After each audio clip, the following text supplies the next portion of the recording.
Hi guys, it's Chloe, and this is my final project for the history of furniture. A couple of weeks ago, I was visiting my older brother, and we went to an antique store in Birmingham, Alabama. We found this industrial looking cabinet of some sort, and I was immediately drawn to it. After doing some research on the piece, I found out that this is actually an industrial dental cabinet from the Art Deco period. Art Deco furniture originated in Paris in the 1920s, and it had a focus on geometric forms, bold colors, and metallic details.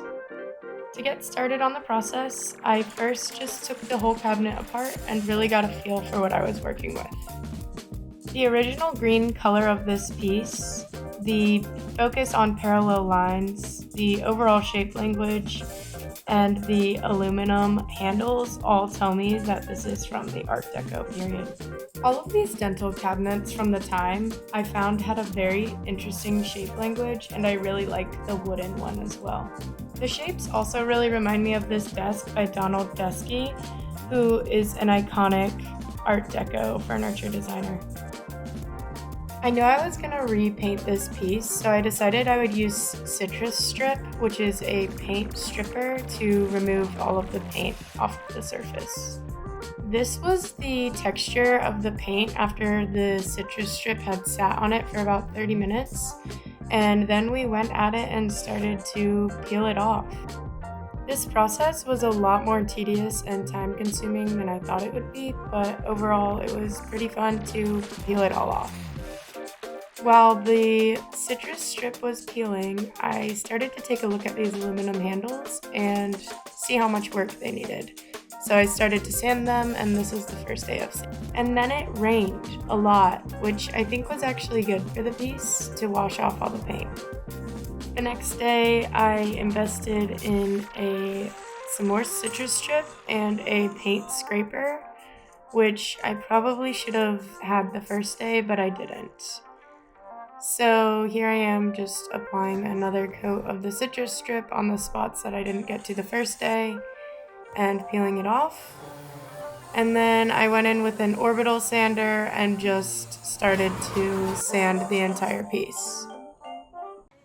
The plan for this project was to turn this cabinet into a functioning toolbox for myself. So I wanted to make a wooden top, and I also wanted to replace these wheels.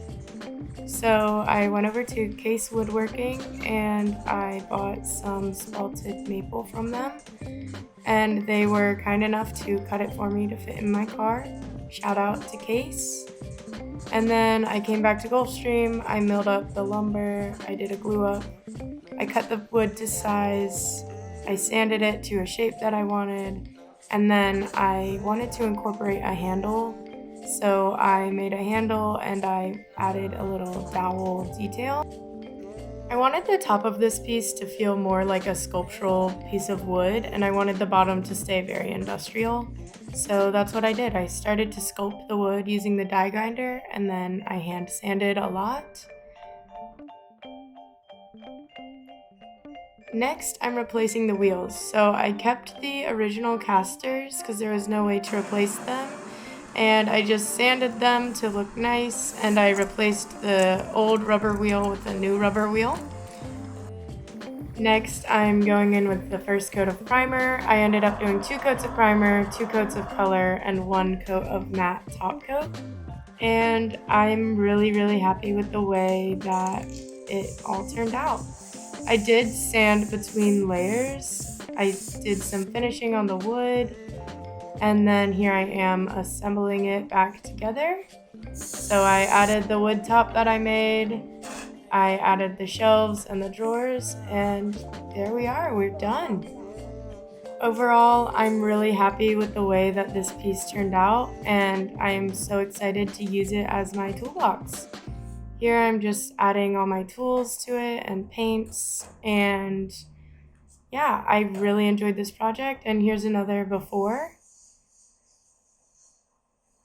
and here's the after, and then before and after. Here are some more details of the piece. I'm overall really happy about it. Thank you for watching.